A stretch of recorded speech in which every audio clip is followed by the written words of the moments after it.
What is up, everybody? Welcome to Shared Screens Media Club, your one-stop shop where we recap, discuss, theorize on all movies, video games, TV shows, but never books. Yeah, we talk about all forms of media, but not books, because digital media can't give you a paper cut. Joining me today, we've got Brett Jamerson, aka Jim Tasty. How you doing? What's up? I'm a Threads content creator. Check me out. Good. And back on the show for the first time since Secret Invasion is LeighErin motherfucking Jazz. How are you doing today? I have a bone to pick with you about saying that digital media can't give you paper cuts. I am forced, because I love Chris Bauer's music, to watch that ugly ass intro every week. So I feel like that's the equivalent of a mental paper cut. It has nothing to do with it being AI. I know you guys talked about that in the first episode. It has nothing to do with that. I just think it's ugly. Okay. I just hate it. I think it's terrible. It looks so dumb. And what really bothers me, sorry, I haven't been on any of this to pick this bone. What really bothers me is at the very end, when it's the globe slowly being taken over by the green. Everyone on the planet has seen the globe. Everybody knows kind of what the Earth looks like in globe form. The landmass on the Earth when the green is taking over is not a landmass that actually exists on this planet, and that really bothers me. Yeah, we talked about the AI stuff in the pilot episode, but I feel like it's okay to bring it up again, not only because it's your first time back on the show, but also this intro was longer than normal and a little bit different.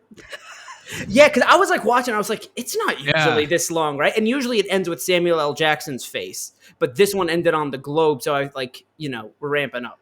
Like I said, I only watch it to listen to the Chris Bauer's music. So. Yes. Chris Bauer's also did music for, LeighErin, finish the sentence. Bridgerton, my sweet bean. Go watch Tea Time.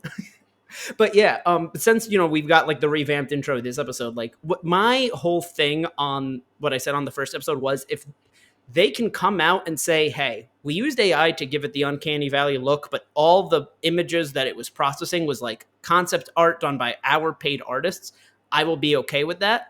It's fishy that they haven't clarified that since. Because they didn't. I'm gonna be super nice to you.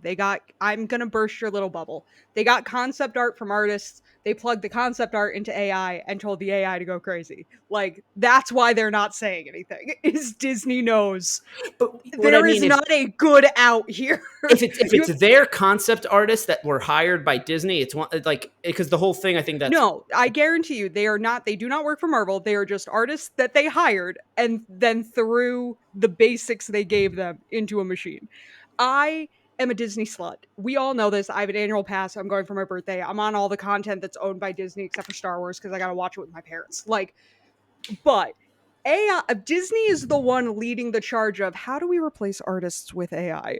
I'm not gonna be nice to them on this one because the mouse is wrong. The mouse is on the wrong side of history here. I'm never wrong. Oh God, they're gonna come for me in my sleep. Dude, here's why I will never say Disney is never wrong. Because in the 1990s, Disney wanted to build a theme park in the middle of Ohio that was Disney's America and was going to have interactive plantation exhibits and all of this stuff. And it went way further than it should have before someone said, no, no, we cannot do this. All right. So AI aside, give us your general thoughts on your first two episodes so far. Kind of, first two episodes are basically the act one in the 6-episode series. How have you been liking it? I really like it. It's one of the only superhero projects it's probably the first I haven't seen Across the Spider-Verse yet. I'm going to preface what I'm about to say with this. I have not seen Across the Spider-Verse yet. This is the first superhero thing I have liked since I saw Matt Reeves' The Batman. I thought you liked Guardians 3. No, I hated Guardians 3. I wanted to leave. It's not a bad movie. I'm not saying it's a bad movie. It's fine. The animal cruelty. Guardians is just not for me, and I'm a bitch and could not handle all the animal torture. It was very upsetting. It made me very sad. Gotcha. But no, I'm with you where, with this episode included, I'm mad that this is coming out kind of with a lot of superhero fatigue, because this one is good. I'm having fun with it. I'm engaged in every episode. There's just something they got that sauce back, They lost the sauce for a bit, but then they found the jar and they poured it all over Samuel L. Jackson. That was That's cool. the other thing too, that I will die on this hill, that I think when Marvel is at its best is when it is literally just a bunch of artists trying to make art. Bless you. Wait, Like, did you hear it? no, I just saw you Oh, do okay. I was it. like, I thought I hit the mute button. I wasn't sure. No, you You're good, man. did. um I feel like when you have really, really good writers, which the show, I mean, it's similar to like Andor. I was getting fatigued with Star Wars, and then Andor is one of the best written and acted shows I've ever seen in my goddamn life, and I was into it. I have very similar feelings to Secret Invasion, where it's like you have really, really good actors and really good writers and a really talented directing team that had a vision. You know what you were trying to say, and it's great. And like we'll get into it, but like the scene today in today's episode in the museum between Talos and store-bought Regine Paul. I can't remember the character's name and I don't know Graphic. the actor's name. Gravik, Gravik. Thank you. Kingsley Benadir. Thank you. I couldn't think of his name, and all my brain was giving me was Kareem Abdul-Jabbar, which is Nope. not even remotely the same. That's a basketball player from the like 70s or 80s. Yes, because he was on Full House, and that's the only reason I know who he is. But that scene was great, and like, yeah, I'm really into it. Olivia Colman's super fun to watch. I'm still bitter about Game of Thrones. I think I can't take Emilia Clarke seriously, and I think it's because I still have a little bit of resentment towards Game of Thrones. Gotcha. But yeah, I like it. I'm into it. Samuel L. Jackson is. It's great to get to see him stretch his acting chops in a Marvel project. And I'll just give you one more question since I haven't gotten to talk to you about it even off camera, and then Brett, I'll talk to you about your general thoughts for this episode. What do you feel about Maria Hill dying? I'm really mad about it. I'm really fucking salty about it. What the fuck? What the fuck? I literally sent a text to one of my friends and was like, because listen, we've talked about this before, I think on content, but if not on content, definitely privately. How I Met Your Mother has not aged well. However, I think Colby Smulders is fun. I think she's very talented. I think because she was on a sitcom for 9 years, she does not get the respect she is owed. And I was so excited because they have that scene in the pub and it's her and Samuel L. Jackson and it's a great scene. And they kill her. And I was like, are you fucking kidding me? Is that a joke? You're really gonna do this bitch dirty? Come on. Especially where it felt like if this was supposed to be the Nick Fury kind of swan song, like she would take up the Nick Fury role in S.H.I.E.L.D., which is, usually what she does anytime Nick disappears anyway. So yeah, and I don't know. I just didn't like them make it. I feel like Nick Fury has lost enough that we did not need to give him his version of Coulson dying. We could have literally just, his only friend, ride. like the only person I think he would be like, "You're a friend." Yeah, like I feel like we didn't need to go there. We got 3 episodes to Survivor though, and if another rumor is true, I probably won't care that she's dead by the time this is over. Okay. All right. If the Quake rumors are true, I'm gonna lose my mind. I heard a little bit about those yesterday. Yeah. All right. I love her. She was the only reason I watched as much of Agents of S.H.I.E.L.D. as I did was because I love Quake. She's great. Yeah, it's not surprising. Have you watched Agents of S.H.I.E.L.D., Brett? I watched like 6 episodes of the first season, and it's rough. I watched the pilot when it aired, watched like 2 more episodes, and that also at the time I hadn't seen Winter Soldier yet. People were like, "Oh, by the way, you got to watch this to explain when it gets good." And then I just never really kept up with it. I watched 3 seasons because of Daisy Johnson and Ming-Na Wen, and that was it. And then I couldn't do it. I think the second time in show that Coulson comes back from the dead, I was like, I'm out. I'm done. This is where we sign off. I can't do this anymore. All right, Brett, what did you think of today's episode? I think it's just kind of a running theme from the first 2. I think it's been good. Kind of like what LeighErin said. Like I think the performance from Kingsley Benadir, who plays Gravik, I think that especially that museum scene, like you could tell, like I really felt the like relationship that those 2 characters had just based off his performance and the nuances of his acting and how that character normally acts. So very cool. Love a good little heist, plan that goes awry. It's pretty much settled that Rhodey's a Skrull, right? Like after that little phone call at the end. But yeah, I can't believe we talked about Murray Hill dying. I can't believe they killed Emilia Clarke off too, man. Like, I know. I was like, why are we killing off all the women? Can we stop? This is not a good look. They're dropping like flies, and Gravik's already juiced up, right? We saw the extremists kind of glow him up a little bit. I thought Ben Mendelsohn was good too. I guess just overall I think the acting was a little bit better. Not that it was bad, but I don't know. I just felt like I just felt the nuances more in between everyone's interpersonal relationships. So I thought it was great. And yeah, man, I like the show a lot. Yeah, it's just got a weird flow though to it. I don't know in terms of like the general consensus around it. Because there was like no marketing. I don't know too many people watching it. And again, I feel like that's upsetting because this one is like really good. I feel like this is what they do though, is they don't market the ones that are like really, really good. And then they market the shit out of the ones that are like kind of a downer. Granted, I don't know. A lot of this is me assigning my thoughts and feelings about Multiverse of Madness, which I don't even think I was on that podcast because I was so angry about it. I think you like Multiverse of Madness. I liked Multiverse of Madness as a Sam Raimi movie. As a Marvel movie, I have issues with it because it was much more confusing than it needed to be. Like an I'm going to use Secret Wars or Secret Invasion as an example. I keep calling it Secret Wars as like an example here, where in Secret Invasion, I like. It's making me excited for the Marvels because the last time we saw Carol, that has to do with the Skrulls, Endgame kind of notwithstanding, but the last time we saw Carol, her whole thing was that she was going to find a home for the Skrulls. And when we left the Marvels, they kind of leave you to just assume that that's like something she did in the last 5 years. And that like Talos and like some of them stayed behind to help Fury, but like that for the most part, she, that was a promise she made that they planned to keep.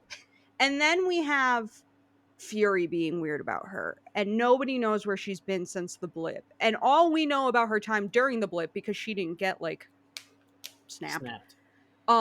Is that there are a lot of other, she has that whole line where she's like, there are a lot of other planets that don't have the Avengers and I kind of have to be them. So is she burnt out after 5 years of dealing with the Thanos fallout? Has she seen horrific things? Like, and we know her and Monica had some sort of falling out, and that Maria was dying right before the blip. And we know that Nick Fury is back on Saber. Yeah, thank you. I think back Sword on Saber Sword is the organization and Saber is the space station, I think is what we established last week. Gotcha. Either way, he's back up there in the beginning of the Marvels and is working with Monica. And Carol and Monica, and Carol seems very different in the Marvels trailer. Like, so Secret Invasions, while I'm excited for the storyline, I'm also now amped for the fucking Marvels because I want to know what happened that you're all now not speaking. Where Multiverse of Madness started introducing all of these things where it's like, what happened? But it was all, like, I walked out of Multiverse of Madness and predicted Ant-Man 3. Like, that's not where I should be. Like, I predicted the entire plot of Ant-Man 3 minus one relatively major plot point. But, like, that's not, I thought Ant-Man was going to die and was, like, ready to die on that hill that he was going to bite it. I thought we were going to see his head get crushed. It didn't happen. Christ. Remember at the end of that movie, they go in the portal like 4 times. Oh, we're stuck. Oh no, we're good. Yeah. There was so much. I will say I did not predict Michael Douglas riding in on ants, but best part of the movie. Who could? Yes, but that's my thing. Is that like a lot of the old stuff? It feels like it's like, well, why should I care? Or like, this is all very predictable. I have no idea what's happening with Secret Invasions, and they're not even talking about this shit. Like, they're not even directly saying I have issues with Captain Marvel. We're just like having these random throwaway line drop, and this is so stupid because literally all I'm complimenting is that it's well written. But this is my issue with Marvel: is I should not be complimenting. The bar's been set a little lower. Yeah. Why is the bar on the ground? I did really like the exchange between Fury and Talos in the car, because it's very much two people that do still consider the other a friend, but want to be like recognized for something. And there's like 30 years of like kind of unspoken pettiness that they're trying to get out of their system. And so I really like that full exchange, and finding out that like Talos and these 97 other Skrulls like were all kind of Nick's eyes and ears, which is how he knew everything he did. And I'm wondering if this is like going to play, or I'm assuming that this is going to play into like the whole like Nick's not confident in himself anymore that we've kind of been getting. Like, obviously Thanos he couldn't have predicted, and so like he really couldn't do anything about that. But then he came back and he was just kind of too overwhelmed, so he ran away. He's kind of kicking himself for not finding this planet for the Skrulls. Like, I think we're getting like the way we talk about how like a lot of people put Cap on a pedestal. Like, Nick is kind of there in terms of his skill.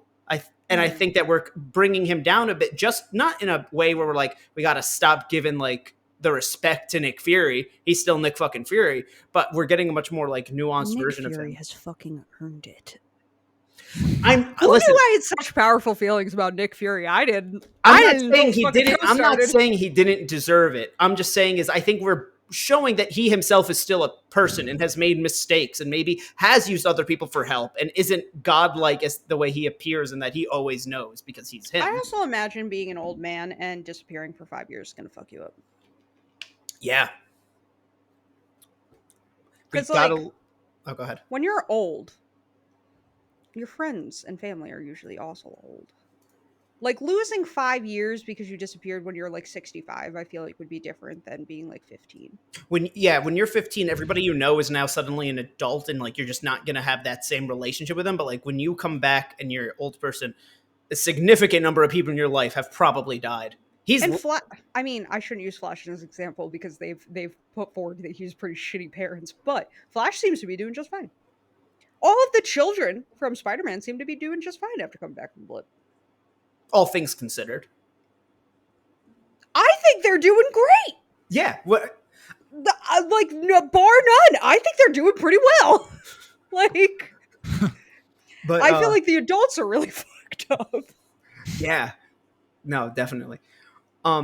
And we got a little bit of that with his wife as well, which I'm still trying to figure out whether or not he knows she's a Skrull. He does. The writer came out today and was like, it's in the script. We didn't think you guys would question that. He knows. Okay, I was like... Yeah, the same Skrull lady as like the one in the flashback. Yeah, so yeah. With the way last week's episode ended, I was like, this doesn't prove whether or not he knows.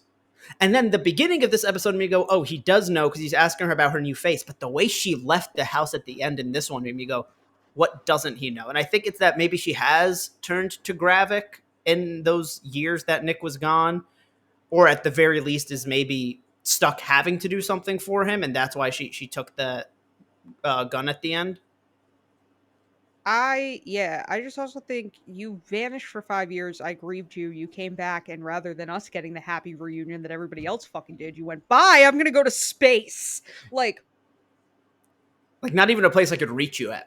It's like fucking space.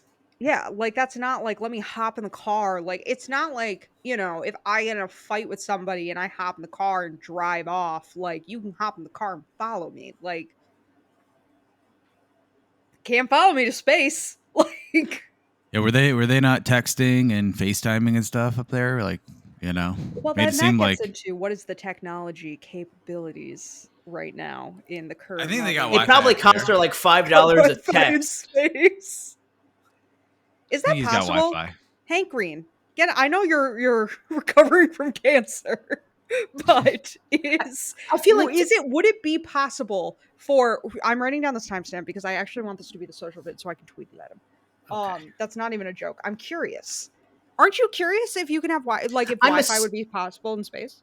I mean, Hank can correct me on this if he sees this, but I'm assuming if we can get satellite TV from space, I'm assuming we could get internet into space. But isn't satellite TV like a lot simpler? Like, would we have to go back to like dial-up, which was closer to satellite TV? Maybe. I mean, a lot of which one of us lives in Detroit? Or is our Instagram being hacked right now? I mean, I don't I want know to dox Alex. anyone, but I know somebody we work with lives in Michigan. Someone just say to me that someone in this group works in Michigan, and I won't worry. Yes. Okay, perfect. I just want to make sure Instagram wasn't getting hacked. Okay, Well, it's because it's probably because of the thread stuff. So yeah, perfect. All right. But yeah, that conversation with his wife was another one of those things where they're like, "Oh, Nick Fury made this mistake that's haunting him as well." But they still kissed at the end, and that was sweet. Yeah, but still. yeah, but sometimes you kiss people even though you don't love them, or you're mad at them. Cheers to that, brother. Yeah. Trust me, I've been watching so much Real Housewives of Beverly Hills lately because this is my new obsession. It's Dungeons and Dragons and Real Housewives of Beverly Hills. It's a bad time for me, and I blame Tim Geddes. This is literally all Tim Geddes' fault. But yeah, those screaming matches, those husband and wives get in screaming matches, and then are like, "Okay, now kiss me goodnight." I'm like, "No, I would want you to fucking touch me. Like, get away from me." Is there any other parts that really stood out to you guys? I mean, I know we talked about that scene in the museum. I really like the nuance that brought up. Oh, I want to talk about the Skrull that was inhabiting Fairbanks's, life, and it seemed like he kind of developed like an attachment to the kid, which I assume was not a Skrull. And that's like definitely another like layer to it that's super interesting. I think Wait, is Zachary? Sorry, was Zachary not a Skrull? the kid. No, I don't think No. so. Oh. And so, I yeah, misunderstood that. I assumed it was either that he needs to like maintain cover because if he goes, fine, kill him, the wife's gonna come home and see the kid dead, and the wife wasn't taken over by a Skrull. See, I was working under the assumption that this was like when the Russians like planted families in Ohio. What, like the beginning of Black Widow? Yeah, like I was thinking that like, okay, well, if we're gonna put these Skrulls deep undercover and we have children Skrulls, we're just going to build you like a cover family. No, they're just taking over the people who are important. So Fairbanks was a person who was kidnapped, and then a Skrull Your view is too narrow, Gravix. Come on, you gotta expand it out. And that's what's so scary is this idea that anybody you know, even a loved one, could be a Skrull. Well, because this is the whole thing, though. It's like his wife. Like, say Talos and Nick don't get there in time, and this man sets off this missile strike on. I couldn't tell if it was actually on the UN or the plane was named UN-1 and it was just London. I was getting very confused by that code, but that's because I don't understand military speak, and I may be reading too far into it. Because at first they said something like council, blah, blah. I heard the words council and UN. I don't remember the connecting words, but I assumed it was a plane flying people on the UN. If it was... It was going to London. Yeah. Wait, but it couldn't have been a plane going to the UN because the military controlled the plane. The military, or a military for the UN people, like people traveling to and from. Is it kind of how I understood it? Or it was an American plane labeled UN-1? I think it had to be an American plane labeled UN-1. Let me see if I could find. My understanding was it was a UN plane with like a bunch of delegates from, a little like all over, a little bit of everywhere. But why would the military be able to control that plane and make it go somewhere? They weren't controlling the plane. No, yeah, there are United Nations aircraft. So yeah, like, I'm aware, but was this one of them? Because it was a plane going towards a target in London. All I got was that the target was in London. It was the London Navy. The British Navy was going to shoot it from the submarine. Oh, I see. This is where I got confused. I thought they were going after whatever was in the middle of the map, not. No, they were waiting. To a lot of stuff about World War II, which is a lot of planes sinking ships, and I still didn't get there. This was the other way around. It was going to be a ship sinking a plane because they were waiting for them to meet, so that way they could shoot the missile from the sub. And that's why the guy was like, "Are you sure you want me to do this?" Because he works for the British military and got something that said shoot down a UN plane. Oh yeah, no, that's absolutely an act of war. On multiple countries. Okay, first off, going back a little bit to my thoughts in the beginning is I mean in the nicest way. But we would not have however many days of calm we have had since the bombs in Russia.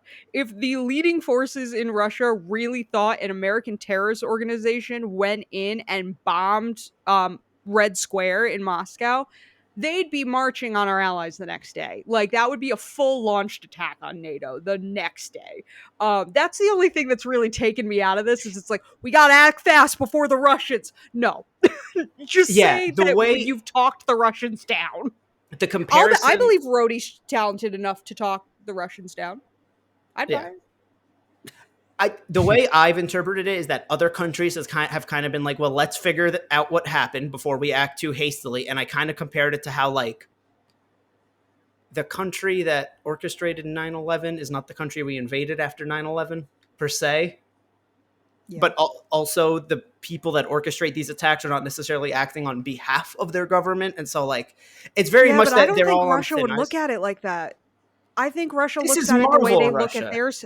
Yeah, but it's still like they still heavily imply you're giving me an opportunity to shit on Captain America Winter Soldier. They spend so much of that movie establishing that Russia is bad and that all the enemies we have in the real world, China, Russia, all that shit, they spend so much time in, and I won't just shit on Captain America. I will also throw Iron Man in here. In both of those movies, they heavily set up that we have a ton of enemies in Russia and China, just like we have a ton of enemies in Russia and China. And if we're going into the comics, I don't know if it's in the main canon. People can correct me on this. But there is a part of Marvel Comics where they're like, if Captain America hadn't gone to the ice, the Cold War never would have happened. So the Cold War has happened in Marvel. So, like, I just get stuck in, I don't think Russia would wait this long. I feel like they would see this, if nothing else, as an excuse to, like, take the Ukraine and I Poland mean, back and be like, this is mine again. Yeah. yeah, just based off the time frame, like, I mean, yeah, with like, kind of what Jordan was bringing up. It's not like this is only days, weeks. So And this is also nitpicky as fuck. And I will fully admit that it's nitpicky as fuck, which is a testament to the show. I don't have any big glaring things that I'm like, this is taking me out of it. Amelia Clark notwithstanding, but that's not the show's fault. That's me. This is the only thing I have. I think how they've handled all the politics and that aspect of it, like that scene with Rhodey and where Rhodey is now, which Brett, I really can't figure out if they're making him a Skrull or not. I've been trying to figure it out for like 4 days. It's I so hard think to pinpoint because a I lot think of I it. think they are because they established in this episode again that the Skrulls keep calling him Nick instead of Fury.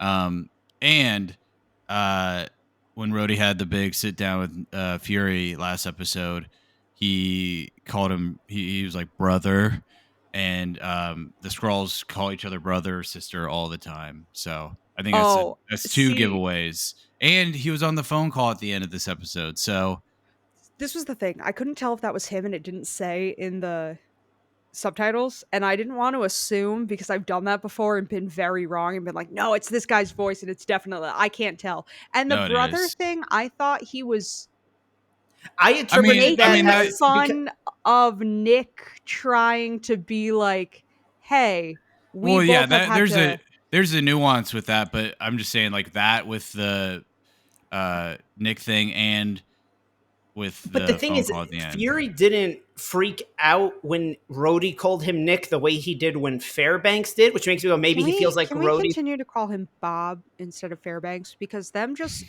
fully seriously referring to him as Bob throughout the entire episode was fucking hilarious and a great choice. Somebody who's really good at like taking things from one show and putting it onto another show. Give us the Bob's Discount Furniture guy in replacement for this dude. I think the counter to your point is like Rhodey and Fury obviously have a rapport, and Fury was in like a state where he's like, fuck, I'm getting fired, like, or he knows Rhodey's a Skrull and hasn't acted on it yet.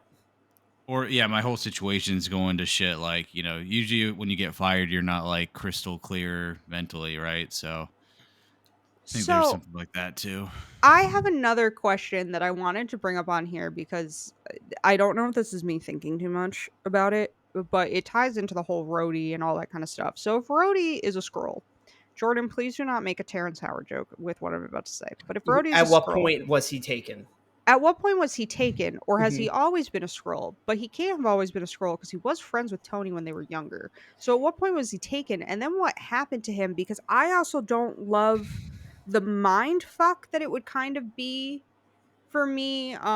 If like every roadie we've seen from this movie on was a Skrull, Is because just a scroll, because then I'm attached to the scroll, and so I don't care that the real Rhodey yeah, is either dead or in that suspended animation. But I also do kind of care because I don't like the idea of those humans just living in that weird hmm suspended animation. yeah. Like it's making me think a lot about like I'm like kind of uncomfortable. So We were talking about this yeah, last week, and I think my assumption is if he was taken, it was potentially during and I don't know if we know what the time period is called, the dark years, but when me the and you five discussed years. that last time, that we said then that would also make Endgame Brody a Skrull, which maybe they're like, hey, this for this one movie he was a Skrull. I've also But see said, that's where we get into though, that if he was replaced during the blip, I am uncomfortable. That makes me uncomfy because that means the roadie that we do like, if you're Oh, me, fall in love with over all the movies up until like Endgame is in a suspended animation somewhere or dead, and and that doesn't know makes me that Tony's uncomfy. died and wasn't there with Yeah, Tony. So and either that's I don't like why, that. that. yeah, that's Well, why I said I no. think he should, if they're gonna make him Skrull, I thought they should have had, he should have gotten like kidnapped or whatever post Endgame. Sorry, Brett. Yeah, yeah. I just remember this again, but like, with the whole Skrulls calling each other brother, sister, all that jazz. Um, the one scene that Rhodey's in for Falcon and Winter Soldier, which he got nominated for an Emmy, by the way. Um, Go Don Cheadle. he like I think it's it's definitely once, maybe twice. He calls Sam, like he references Sam as like brother. So that's just another like I think little morsel that you could follow the breadcrumb trail back to Rhodey being a Skrull. But yeah, I think it.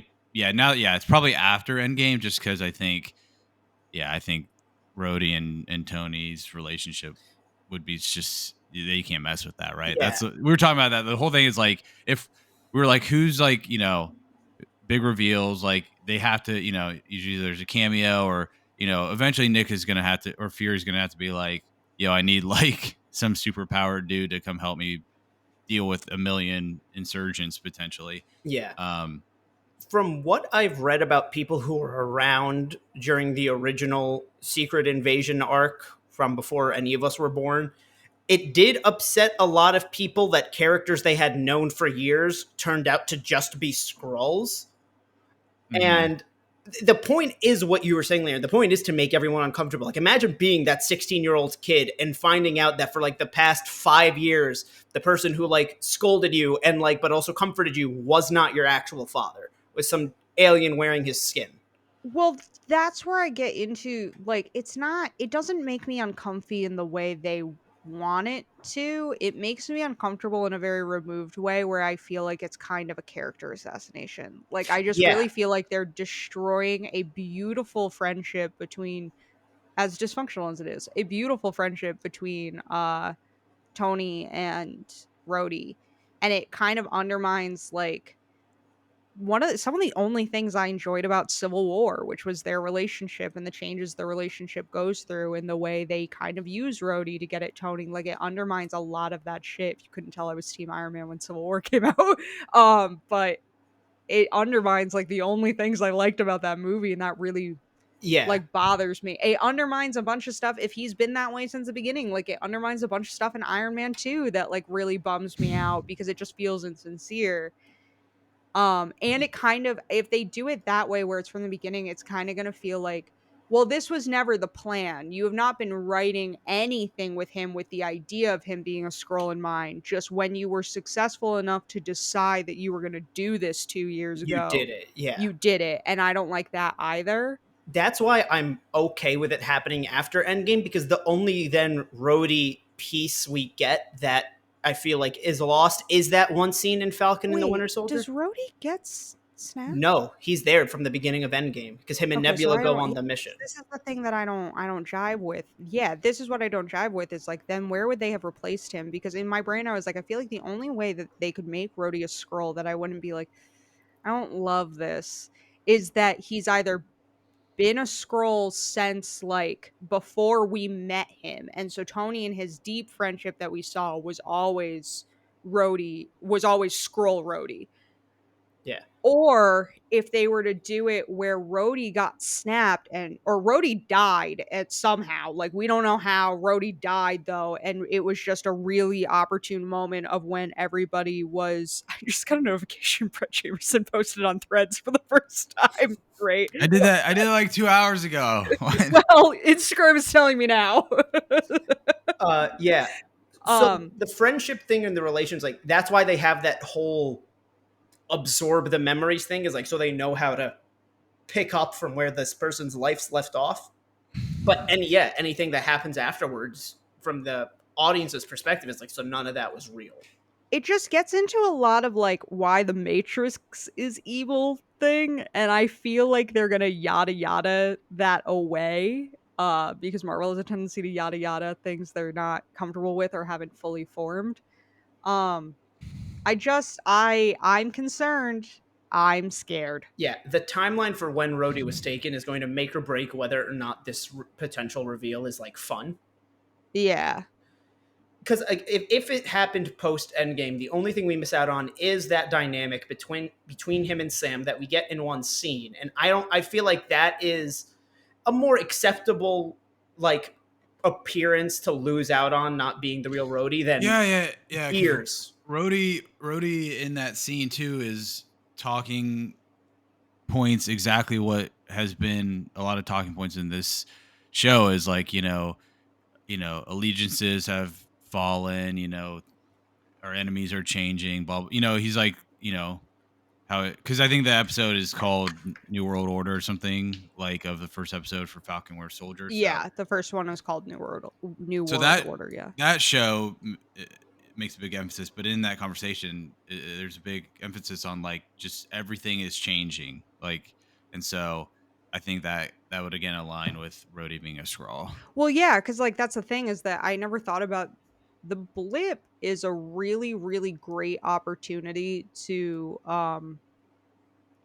manipulate the situation a little bit. Not really though, because if they can't memorize this person's life, they can't really do anything by wearing their appearance, and they need the Yeah, but body if to you're brain somebody scan them. coming back from the blip, like you could be, we don't know. Oh, coming back from, You can yeah. be, that's what I'm saying, is that when all these people start coming back from the blip, there is a massive opportunity for the Skrulls and any governments using them to be like, okay, who are the people? Because like our whole thing in the whole thing that they establish in Infinity War is that other people died who were not snapped from Thanos. Yeah. They died in like the battles or car accidents when people suddenly were no longer behind the wheel and like all that kind of crap, which means that there are more not everybody who died on that day and the following days came back. And so there's a really good opportunity to be like, it's also like, this is going to be morbid, I'm warning you guys right now. After 9/11, a bunch of people just decided to disappear. We don't know where they went. It happens a lot after tragedies. Same thing happened with Katrina, that there's a bunch of missing people from Hurricane Katrina that have never been found. And statistically, some of them probably died and we never found their bodies, which is morbid, but others probably found a really easy, hey, I'm out. Yeah, and like there are lots of men who do bad things to children who use Katrina as a cover. Yeah, that is actually true. There were men that were going up in rowboats in Katrina, going to homes where kids like were the only survivors and being like, "Come with us," and there it caused a huge sex trafficking issue. It's real bad. It's really depressing. If you want more on that, I highly recommend the podcast Hunting Warhead, but it is brutal to get through. Anyway,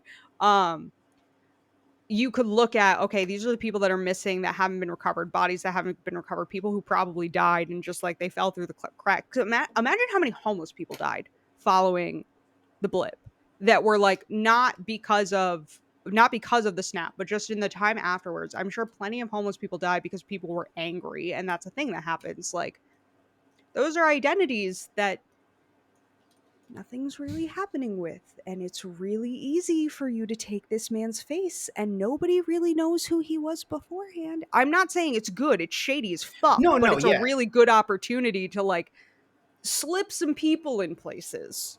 Or when somebody comes back, you know, if somebody blips back right in front, like Bob, let's say Bob got blipped, and then he comes back at just an opportune time where they can easily kidnap him and then take over Bob's body. I feel like the blip just offered the Skrulls a lot of opportunity, is what I'm saying.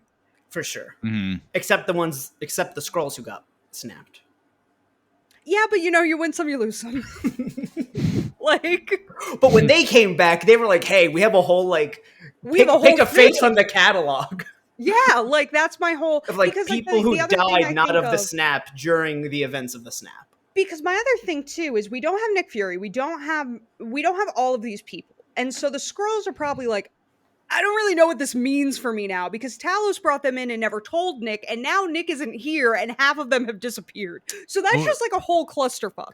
So like, if you at that moment were like, hey, let's lie and say this person was never blipped, and you can just take their face and fucking pretend and push them on in there. And then when the real one blips back, they blip back where they left from, as we saw with Florence Pugh. You just, if you're one of the bad Skrulls, you just murder him, and he never came back. I don't know what to fucking tell you. Maybe he ran away. Maybe he never got dusted. He ran off. I don't know. He saw it as an opportune time to go find his second family in Ohio. I don't know. Was the that third one time you've mentioned Ohio on this podcast? Sorry. I don't know. Was what's that dude's name from the Spider-Man trilogy? The teacher. Wait, like the original trilogy? The one from Freaks and Geeks and Silicon Valley. I'm blanking. Yeah. Martin Starr. Yes, Martin Starr. Thank you. Yeah. About how his wife, faked getting blipped so she could run off with her Skrull, secret Skrull. I'm just saying, I feel like the blip offered the Skrulls a lot of opportunity, and so I just really hope that someone at Marvel also had this realization. Well, I've realized it as well, and like I'm not that intelligent. Also, he was in Incredible Hulk, so I need a cameo in Captain America 4. There's enough lacking information that we could assume that is the same character. He was studying, getting his degree, then he became a teacher in New York City. And realistically, that is absolutely something that if you were at a con and you asked like Kevin Feige that, he'd be like, yeah. The same way the little kid is Peter Parker, I think the same actor showing up and opening the door for Edward Norton, you'd be like, yeah, that was that teacher studying at that university. Yeah, like, he was getting that one's arguably less damaging than the kid is Peter. The Peter Parker one? Yeah. Good Lord. I have another question about Skrull powers, though, before we fully move on from Skrulls. Yeah. Mm-hmm. So I keep wanting to call him Gravitas, and that is not his name. Gravik. Thank you. Gravik is talking about like all the shit they're doing with DNA and all that crap. And implying that the only powers they have is that they can change their appearance. And you guys can tell me that if this is nitpicky. He says, no longer will we just change our appearance, we will become super ourselves, which is very Syndrome from The Incredibles. Mm-hmm.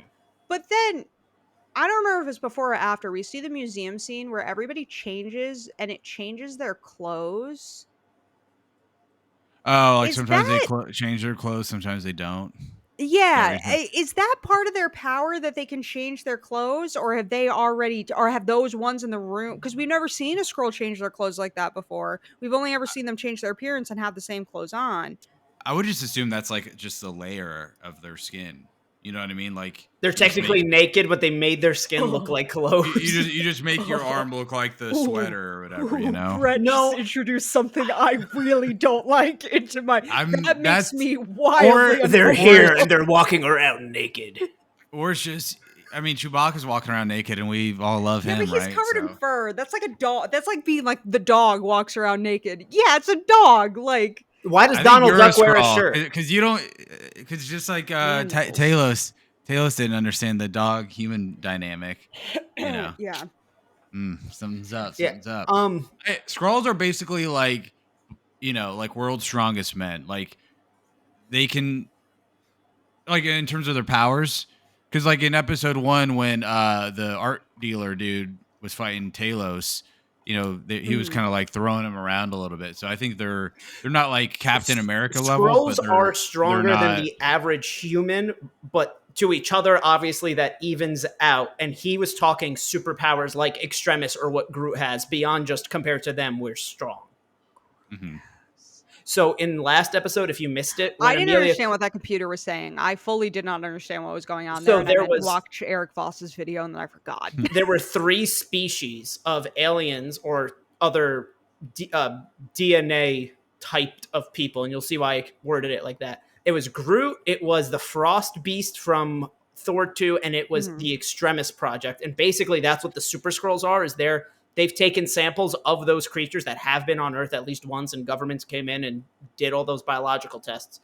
They're taking that and adding that to their DNA, so they get Extremis or Groot's powers or the ice powers. Now, getting Groot's powers, what does that mean?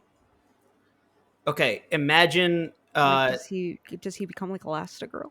No, I think it's still like wood. Oh, so just it's just wood. Yes, it's just like the stretch. Yeah, the stretch. Wait, so if it's just the stretching, he just becomes Elastigirl. I like that better. But when than I saw the picture wood. when I saw the screenshot from something that was shown in one of the promos, it looked like his arm became wood, like whatever Groot's wood-like body is made of. Ew. It's just all ew. Every answer to the questions I came here with is ew. Why do you look? Okay, so Skrulls are able to assume virtually any form, be it organic or inorganic. So that means clothes. I want to see I want to implies what? Because I want to see the MCU version of Prop Hunt, and just let me see a lamp that turns into a Skrull. Well, see, where I go is like that means if a Skrull couple is into some kinky shit, they have. I don't like it. I don't want to. Hey, Nick Fury's probably got to bang every celebrity crush he's ever had with his Skrull wife. Brett knows what I'm talking about. That's what I didn't want to say. Oh yeah. There like was if a that podcast, was a thing a guy wanted to try, like he could be like, "Hey." There's a podcast that I listened to that was like, "Why don't Skrulls, take other forms?" You know? Which makes you think of The Thing, the dog in the beginning. So, great movie. Does he? Never mind. I don't. Never mind. I confuse The Thing and The Blob. Which is the one that takes place in like Antarctica and the chest opens up? Thing. Okay, so I have seen The Thing. Yeah. We're also on a Marvel show, so to clarify, we are not talking about the Orange Rock member of the Fantastic Four. No, this movie's better than any of the Fantastic Four movies. The Thing is a very good movie. Whoa, I highly recommend. 2004's Fantastic Four is solid. Please do not do this. If Brett defends Fan Four Stick, I'll end the podcast right here. Are you defending the one with Miles Teller? Be honest. No. When I said that line, I was specifically thinking of, I think it's the Chris Evans one. Or you talk about the 1990s one they made to keep the rights? No. I think it's Rise of the Silver Surfer when Mr. Fantastic is dancing and he does like little twists and it just looks super bad. Yes. I think it might be from the first one though, because he was just getting It's from powers, that duology. It's definitely from one of those two. I mean, Miles Teller's incredible. We all know. I don't need to say that again. No, it's fine. Miles Teller is a very good actor. Whiplash, great movie. That's Miles Teller, right? Yeah, that's Miles Teller. Yeah, great movie. I just don't necessarily recommend his. It's not his fault. It's not his fault. Dude, do we think that? I think it was Variety. Do you think that Variety interview from 2015 was a Skrull impersonating Miles Teller? Which one? Where the author, she was like, yeah, he's like super douchey, blah, blah, blah. Oh, yeah. Dude, Skrull. See, here's the thing. I couldn't remember if something about him being super douchey was real or if I just think that because of his face, which is like a very real possibility. Again, it's not his fault. It's the same thing where some girls, myself included, have terrible resting bitch face. Some guys just have like resting douchebag face, and it's not your fault. It's I mean, he's got that going for him. I think, he's married now, right? So he's and he's a little older, you know. He So, did that Bud Light Platinum commercial. dude, that was the best Super Bowl commercial of all time. You know, back, almost 10 years ago now. Younger, not married, so I different would guy give probably the a little bit. world to get him drunk and like be honest about what it was like to film Top Gun Maverick with Tom Cruise. Be honest. Dude, Don't lie to me. Be honest. he was doing Scientology will never hear this. he was doing TikToks drunk, man, during the pandemic. So See, yeah. yeah, there I you bet go. I bet if I'm like in a situation where I'm like, I promise this will never get back to Scientology. Give me your honest thoughts. I want to know. But one thing too that I want to bring up, because it's like we need, like, I don't know how they're gonna do it with Fury, because like I feel like they just have to say it to my face for me to like fully understand it, just because of what we know as a character. And like you said, LeighErin, they're gonna have to explain it with Captain Marvel too. That's why I'm super excited. Who knows if it's gonna be good or not? But why I'm super excited for the Marvels is like I because hope it's gonna be Carol. good. Yeah, me too. Because Carol Danvers, for everything she's shown up in, it's been like, all right, now I have to disappear for 5 years or 10 years. It's like, when is she gonna be like a present figure, like When's she in the gonna world? stop freelancing and accept the job role? Yeah. You know what I mean, though. Like you No, know, I agree. It's a character that I mean, the first Captain Marvel movie came out. I was still working as a teacher's aide, so we had like just graduated 2019. you mean college. 2019? Yeah, it Yeah. was right Yeah, before Endgame. Yeah, yeah. exactly. So a character that's been around for what is that, 4 years, almost 5 years? Um how little we know about her outside of what happened to her in the 90s and then what we see in Endgame is a lot. And like Because like going back to the why did they fail to find a home? Like, was it like did Nick Fury just just too many wearing too many hats? Like he just was, he had the 9 to 5, then he came home and was like, man, I want to I want to He, watch Fantastic Four with Miles Teller. Like I don't want to go on my computer and look at Google Universe and try to find all these other planets. Like I have to get on Space Zillow and find a planet. I yeah, know. But Captain Marvel too. It's like you didn't find a planet in 30 years that you could, transport put them them on. to. Yeah, like Although, I mean, I guess it not has this to be episode. both habitual and like vacant. yeah, Although part of something that got brought up in last episode that we didn't touch on was they mentioned, I can't remember the name, but it was some Skrull Emperor or something. When Talos is like, yeah, all this Skrulls are here that aren't. All the Skrulls are here if they're not a part of Emperor whatever's, mhm. colony or whatever. So there is another Skrull faction off planet somewhere else that's doing their thing. So yeah, like where are they? Where are those guys at? Where's the Yeah, Skrull Emperor and them hanging out? and when you think Emperor about that, Drogue. Yeah, there you go.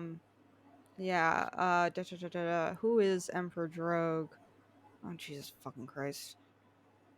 If you don't want to get spoiled, there might not that like it's gonna be beat for beat, but there might be some. They could have just been like a little reference, Yeah, it's a Um, character that exists in um the world, and he's essentially like all this isn't really a spoiler. It's just like that he's kind of like if the Skrulls had tying it back to Fantastic Four, if the Skrulls had Reed Richards, like it would be this guy. Like he's incredibly smart and like right.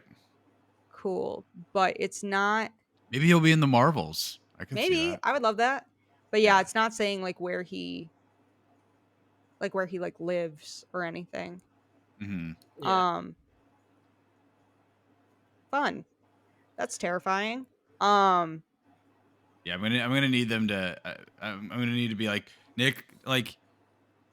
Yeah. Nick must have come to a conclusion. Like Nick must have come. Fury must have come to a conclusion where he's like, I don't think there's a place for you guys. I Like, and I'm and open to. they kind of touched on it too, like with like, oh, the plant thing is adapting to this climate. Like, they might be like, hey, you know, we can overcome the differences between the Skrulls and humans. And even though I think Kingsley Benadier I don't know why I like saying his full name. It's a great name. It's a like Kingsley is like a last name, but it's his first name, so that's super sick. Well, it's the other reason that I fuck up his name all the time is because his name is Kingsley Benadair, and I always want to say Ben Kingsley or some other 3-beat name, and so it's just a mess in my mind. Ben Kingsley Benadier. But he had an interview where he talked about how like basically his approach to the character was because they've touched on some real, you know, a little bit, but you know, kind of hinted at like, you know, immigration and you know, yeah, you know, the Gravik's very much merging a like villain that, so. Because he's trying to go after innocence and also literally cause World War III. However, the idea of like somebody who's disgruntled and who's been displaced and does not have a homeland anymore and has just a bunch of broken promises, you see how they get to that point. Like, it's a very realistic situation. He's also just insane, and I appreciate that. He reminds me of the Joker, in a great way, where it's just he's crazy. Like, he is insane. See, I don't see it like that. Don't know how you can say when somebody looks at you and goes, "You're going to cause the extinction of an entire species," and being like, "Yeah, and I'm gonna enjoy it." It's like, sir, can we roll it back really quick and just have a moment of like, how did you? It's like one of those. I say this all the time on shit where I'm like, with men specifically, I always want to be like, let's sit down and walk through every step and see if you still come to the same outcome. Why are you on Earth? My planet was destroyed. Why are you alone on Earth? Well, my parents died when my planet was destroyed. Why was your planet destroyed? Well, the Kree didn't think that we should exist and wanted our planet, so they came to kill us all. You've become the very thing you've sworn to destroy. Yeah, and I enjoy that because that just takes a level of insanity that like I really enjoy, where there is a part deep down where this is not for some great cause. You just like it and want power. And they do kind of have to do that with him before it becomes before he as a character becomes too sympathetic and a freedom fighter. Like, they have to show him going that like extra step. Mm-hmm. And then he's just crazy. The way he laughed and was like, yeah, and I'll enjoy it. I was like, oh, you're batshit insane. And the way he just didn't blink when he shot Gaia. And didn't even clean up the body. I respect it, though. The part of me that was like, that was more shocking. I don't respect leaving the body, but the leaving the body thing is not a respect or disrespect. I'm just like, so now someone's going to find it and there's going to be a report of the dead alien found on Earth. They're in the woods in Russia. They were just past the checkpoint. Yeah, nobody's going to find them. Like, Beto dude's going to come back and he's going to be like, fuck, dude. Yeah, realistically, the only person who's going to find it is somebody who already believes in Gravik coming back, and then Gravik can just be like, she was the traitor leaking information and then was trying to run away. And all of them are going to be like, okay, cool. Like, and there's a part of me that I was like, respect. I couldn't tell if you wanted to fuck her, but I think that's where they were going. And you shot her in cold blood, and most people wouldn't do that. Most Marvel villains, they would not allow to do that. I appreciate you. He would still keep her alive. There was no maybe there's the chance. Yeah, there was no monologue. There was no, I figured you out. You think you could trick me? Just shot her in the chest. And I mean, he did say like, you can turn around. And then she tried to like call his bluff. She's like, "Oh, what? You can't look at me?" And there's like, "I will look at you right in the eyes." I pulled the trigger. No, he was like, "I did this plan to find out who the traitor was." Yeah, but it wasn't like a whole like, I know you marked the backpacks and that like you were there and you're in contact with your father again. Like, there was not him waxing poetic like fucking Charlie and Sam would just wax poetic nonstop in Falcon and the Winter Soldier. And it drove me crazy where it's like either have the debate or get in a fight. Did you say Charlie or Carly? Sorry. Carly, sorry, not Charlie. I won't explain to you why I made that respect. Right? It's not important. What? Sam's Captain America, though. So Sam is Captain America, I know, but it's still like I was just like, make a choice, either have a debate or get in a fist fight. I don't. Steve wax poetic. Sam waxes poetic. It's kind of part of it. It comes with the poetic, shield. And it's less I can listen to John was Sam awesome wax on Good poetic. Morning America, waxing poetic. Oh my god. You know. But no, I like that he straight up was like, you can turn around if you want, which is like a weird, I can see how somebody would be like, that's mercy. Not forcing it, just being like, hey, if you don't want to look at it when I do it and just want to turn around and know it's fucking coming, you can do that too. And then her being like, nah, I'm gonna make you look me in the fucking eyes, which no one ever does. And that is such a great moment to be like, have them every time, every book I've read, every movie I've watched, where it's like, you can turn around and they're like, no, I'm gonna look you in the fucking eyes. It's always a great moment. It's always great. And she's doing it thinking that he wants her to turn around for his sake. I feel like if I'm in that position, I'm like, I'm dead anyways. Like, yeah, it doesn't matter. It doesn't matter which way I'm facing. If you really want to drive, if you're being murdered, God forbid, if you're being murdered by a serial killer and you really want to drive them crazy, don't turn around, because that's a whole thing with them, and they usually won't be able to shoot you. But it's a long story. We don't need to talk about why I know that or what that's based on. Survival tips on Media Club. Right, no, it's true though. A lot of the time, if somebody tries to get you to turn around or not face them when they're trying to kill you, it is because they cannot do it if they look you in the eye. So you need to fucking stare them in the eye while you fight back and scratch. Hold your eyelids open. Do not blink. No, if you can hold your eyelids open, go for their eyes. Just quickest way to get somebody, stab them in the eye. Your finger is strong enough to do it. You can't do it to yourself because your body doesn't want to harm yourself. It will absolutely do it to somebody else. All right. Any other final thoughts or things that we missed? Do we think Emilia Clarke is really dead?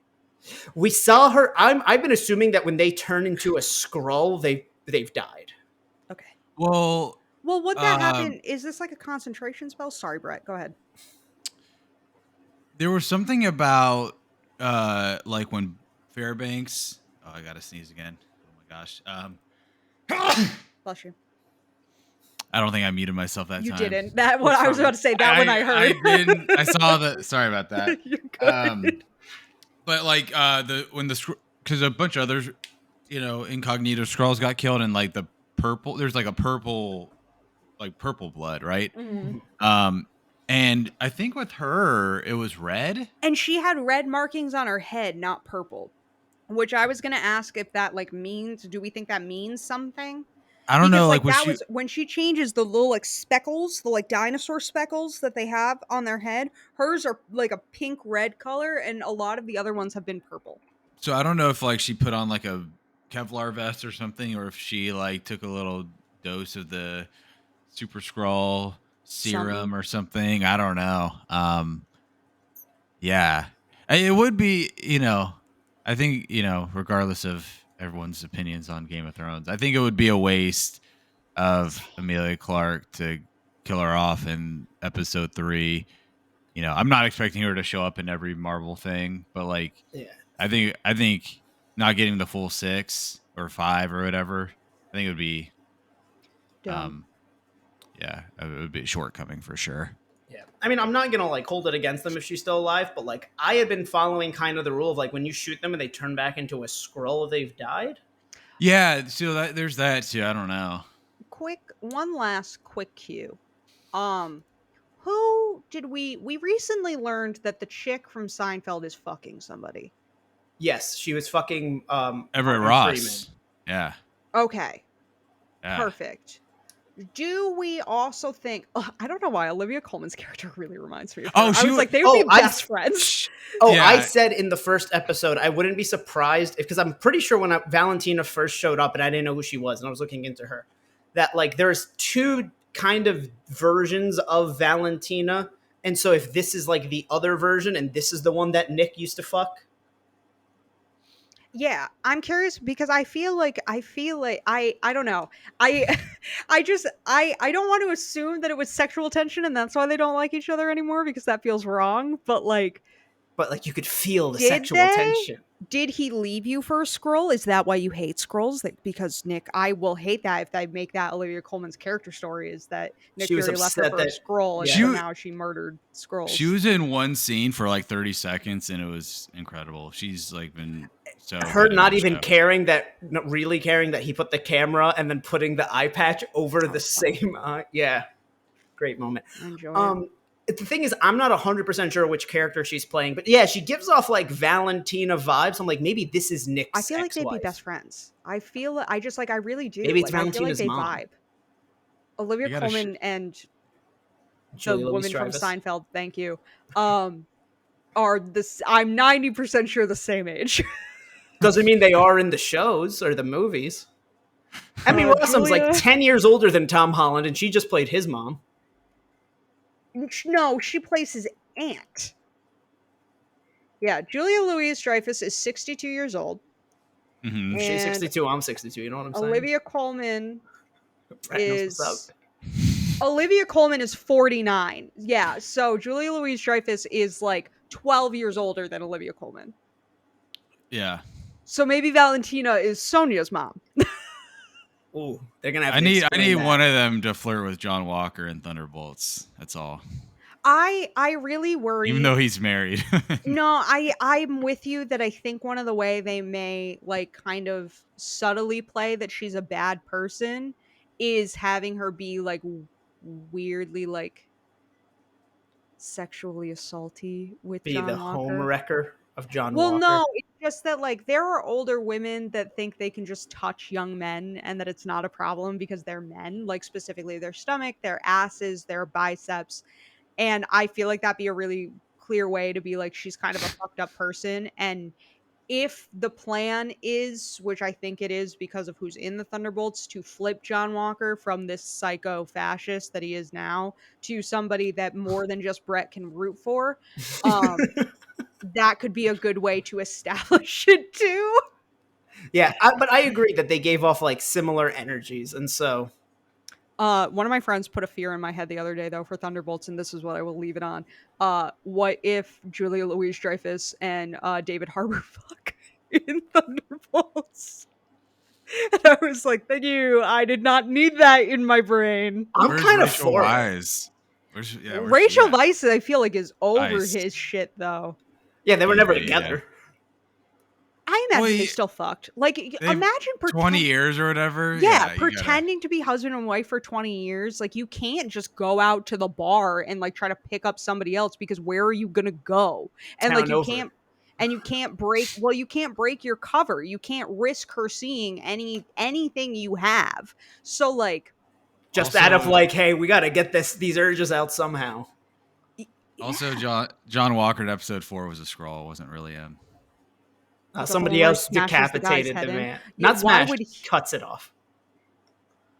I always imagine more like cut it in half. I thought it was a chest cave in. Fair. I don't know if it would blood splatter like that, but with the shield, it's kind of hard to tell. See, I thought it was more, only Brett will get this, but in Game of Thrones or in House of the Dragon, spoiler for House of the Dragons, when Damien cuts off the top of that dude's head who says that Rhaenyra is cheating. Yeah, that she was fucking somebody other than her husband because her husband was gay as shit. The brother of and he cuts off the top of his head, so you just see his whole tongue and body. It was a really sick scene. That's what I always imagined that decapitation being like. That's what. Also, Brett, this is important to me that you know. When my father watched that scene in House of the Dragons, he goes, "I've been waiting for somebody to do this to this bitch for like 2 episodes." It's like, God damn. He really gave it his all in that scene. That actor. Alrighty. Well, we've gotten off track to the point that we're talking about Game of Thrones. So make sure you tune in next week because we will be here for every single episode of Secret Invasions. This officially marks the halfway point of the show. We have reached the climax. It's all downhill from here, just like life. Remember to like, comment, subscribe. Reached the climax. If we have, it's very disappointing. Anyway, remember to like, comment, subscribe, share this with your friends, share this with your enemies. If your family has a smart TV, subscribe on their YouTube channel, all that good stuff. Follow us on Twitter. All the links are in the description down below, and we'll see you next time. Bye.